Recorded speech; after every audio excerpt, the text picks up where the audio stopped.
Die Mitglieder vom Schlafapnoe-Verein sitzen zusammen am Tisch. Eine Mitgliederversammlung ist für sie normal. Hier im Restaurant Krigi Kulm wird gegessen und getrunken.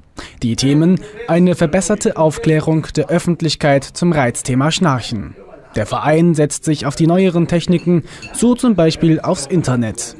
Damit auch eine direkte Aufklärung stattfinden kann, setzen sie aber auch auf Gespräche in der Fußgängerzone. Die Mitglieder selbst schlafen gut.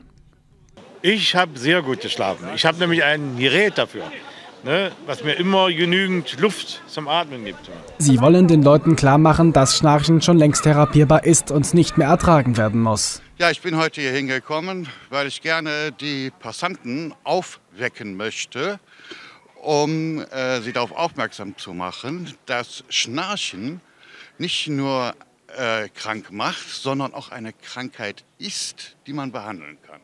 Und deshalb bin ich heute hier und will die Passanten entsprechend informieren. Für den Schlafapnoe e.V. ist das eine ehrenamtliche Aufgabe, die eben dazu gehört. Die Aufklärung steht an oberster Stelle. Ich denke, bisher war das vielleicht schon eine ganz gelungene Sache, die wir bis heute Morgen hier abgeliefert haben, nicht?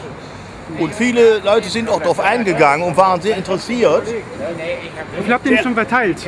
Der Herr, der hat eben schon mal. Wie viel habt ihr schon verteilt?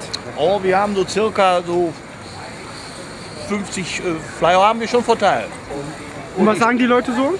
Das ist sehr gut angenommen worden, sehr positiv. Man hat natürlich immer wieder welche, die sagen, ich möchte das nicht, das muss man akzeptieren. Flyer verteilen und unter anderem mit den Betroffenen sprechen. Spaß gehört für die ehrenamtlichen Mitglieder einfach dazu. Das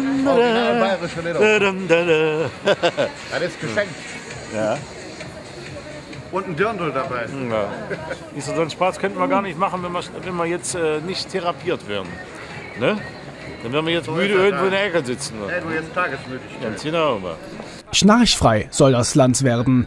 Dafür plädiert der Schlafapnoe e.V. und setzt sich auch ein.